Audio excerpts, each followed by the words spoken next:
Hi everyone, hope you guys are having a wonderful week. On today's video, I will go over the rooms that stood out to me at the Florida Audio Expo, as well as the biggest disappointment. What will it be? Let's find out.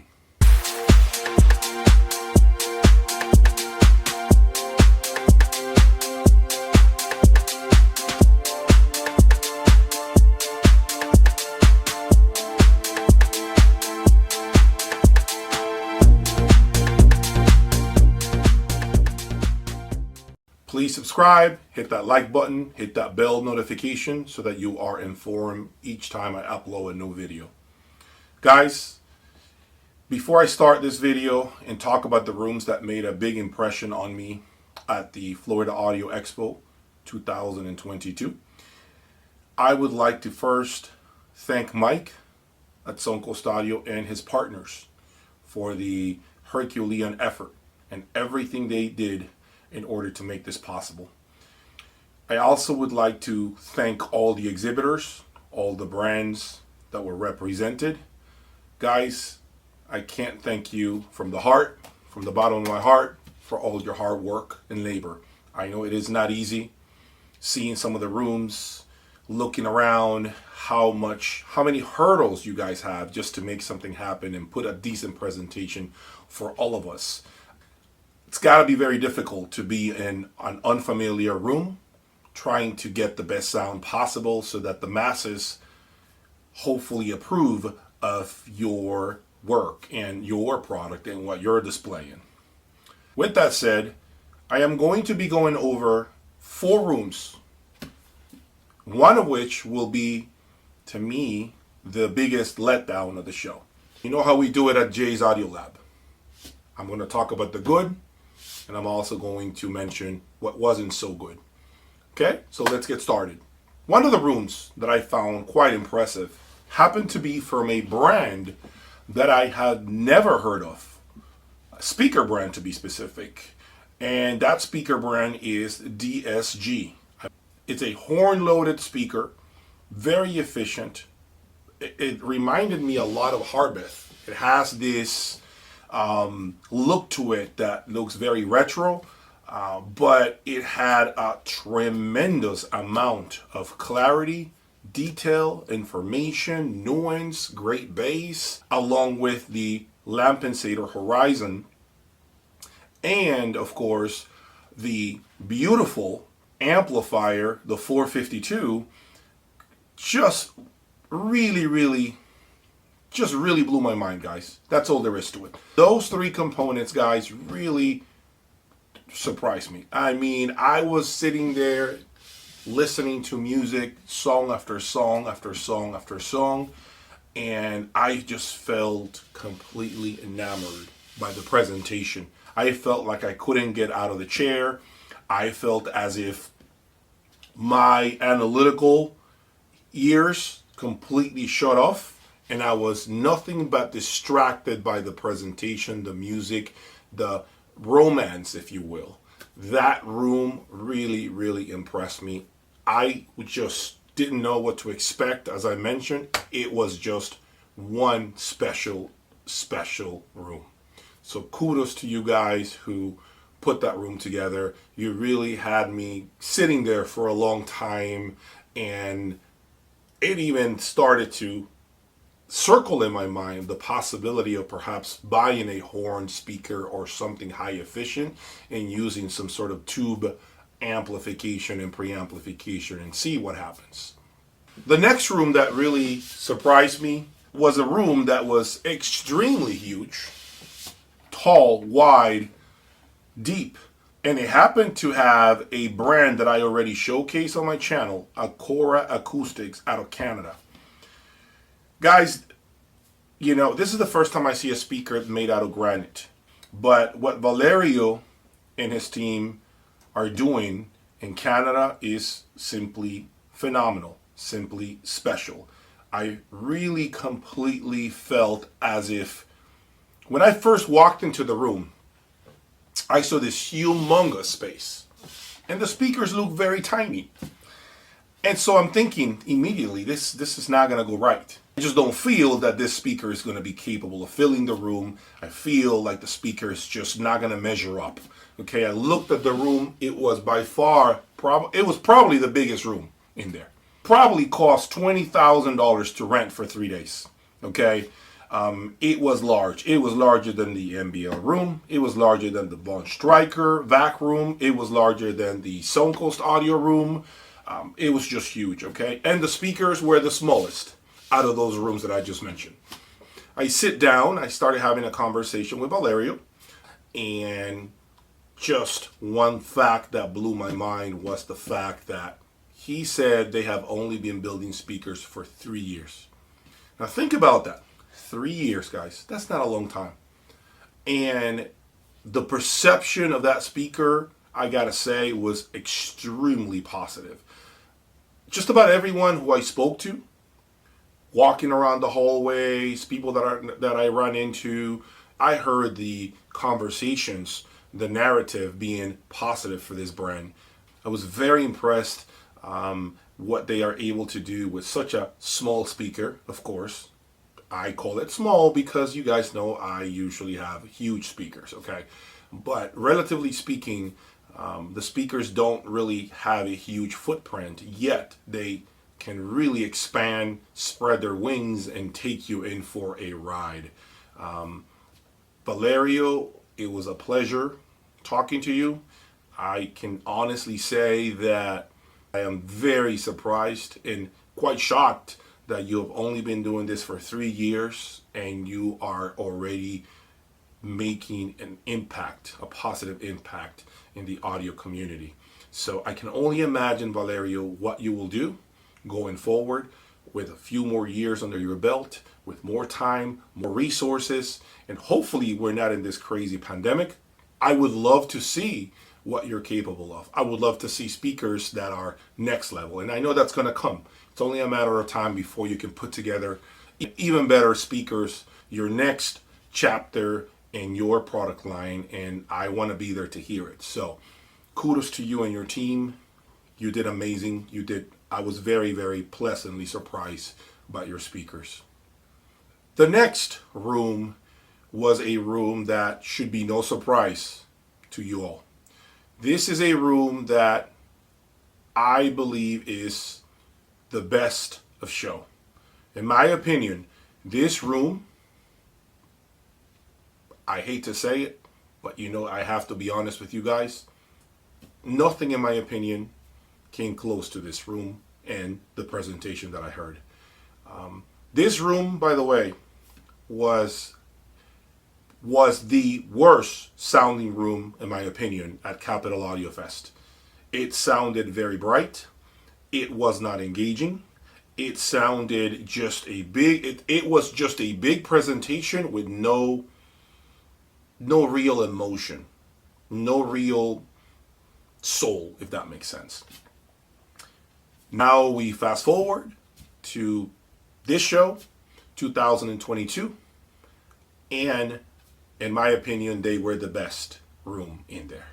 So this is going to show you guys, okay, that oftentimes it could be the room, the biggest obstacle, the biggest hurdle that you have that we are not taking in consideration when we hear these rooms.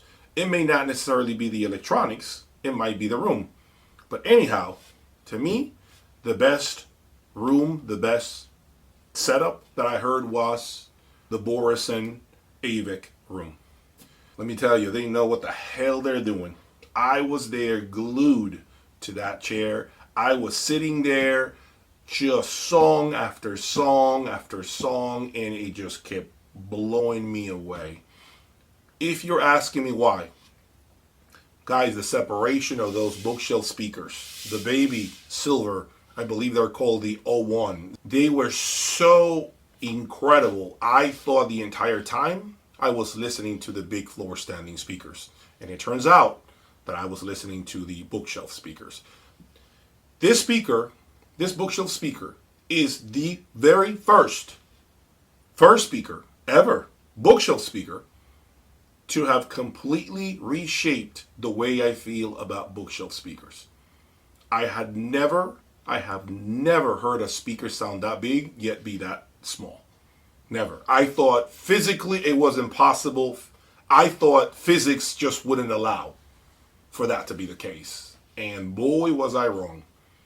The Borresen speakers just really taught me what is possible with great engineering, great design, and of course, all the pedigree that those speakers have right now. I can tell you guys that my mind just couldn't believe what I heard. It was almost, and I will never forget this moment, I almost felt when I sat in the perfect chair, I felt that I was listening to headphones. It's just so locked in. It was very locked in. I heard the imaging. It's just so intense, like flashes of instrumentation and the placement of, the entire sound stage, and where the instruments were hanging here or here, they just appear throughout the space of the music. It was just unreal, guys, what I heard. I can't even explain it to you guys right now or articulate how impressed I was by those Borresen bookshelf speakers. And as a matter of fact, I'm willing to be very real with you guys. I would have no problem having a set of those in my room. I would have absolutely no problem putting a set in here and enjoying them and taking them for a ride. Now, one additional thing I need to say is the fact that the speakers were connected with Aavik electronics, and these electronics are Class D design, and they sounded amazing as well. So the entire room, just the cabling, the speakers, the aggressive tone that the bookshelf speakers had, which was very surprising to me, it just worked perfectly. They had bass, they had mid-range, they had a huge height. This is the first time also that I sit down and my ear level is higher than the actual tweeter, and yet the speaker still expands and travels to the top of the ceiling and comes at me. It's just incredible. Like, it was almost voodoo what I was hearing. I couldn't believe it. I was completely fooled each and every time that I listened to those speakers. I kept thinking I must be listening to the larger brothers that are next to them. It was never the case. And that leads us to the biggest letdown of the show. Now, I want to make sure I'm clear about this. When I say biggest letdown, I'm not saying the worst of the show. That's not what I'm talking about here. I am not saying it's the worst room. I am not saying it's just no good. No. I'm saying, for me, the biggest letdown is a system that I had high expectations for, based on the price point, based on the electronics involved, the hype, the pedigree of this brand, looks. I mean, there were a lot of factors that really had me going before I heard the speakers. But when I sat down, guys, and I heard the speakers, unfortunately, I was just simply disappointed. And that goes to the MBL Extreme MK2. Yes, guys, you're getting it from me. Absolutely 100% my opinion. If you guys love the room, absolutely no reason to be angry with you, because this hobby is subjective. What some people like, others may not like. What is it about the room that I didn't like? I would say the fact that there was a lot of, it took a lot of real estate. The presentation was large. No question about it. Presentation had depth, had height. But the one thing that I didn't have for me, guys, was imaging. There was absolutely no imaging. And maybe it's just that I am used to hearing a lot of imaging with Wilson audio speakers, with Magicos, with Magnapans, with my focals behind me. I don't know. Maybe this is a quality, a trait that I really appreciate, and I just didn't hear it there. I felt as if the music swelled up, was big, but it was all scrambled. It didn't even feel like it was a stereo presentation. It felt like it was a mono presentation. Does that make sense? And of course, I do not know if it's due to the nature of the design of the speakers, okay? I am being told that MBLs do not need any room treatment. Actually, they advised against room treatment in order for the speakers to image a little better. But what I can tell you is I sat there. Of course, there were some things that were nice about the sound. The vocals were pretty. There was a lot of information, but it was information that was just scrambled. You couldn't place instruments on the stage. It was as if the guitar was supposed to be coming from the left, but you somehow felt it as if it was in the middle of the presentation rather than the left. I went into that room at least 4 times. Waited for different music to make sure that I was hearing what I was hearing. I did not want to jump into conclusions. I wanted to give the system a fair shot. And for me, it was just not there. Simply, I just couldn't connect with the presentation. And I wonder if this is just because I'm not used to that type of sound. The omnidirectional design of the speaker, maybe that's what it is. I really don't know. But for me, it just doesn't check very important boxes that other speakers that I've had in here do.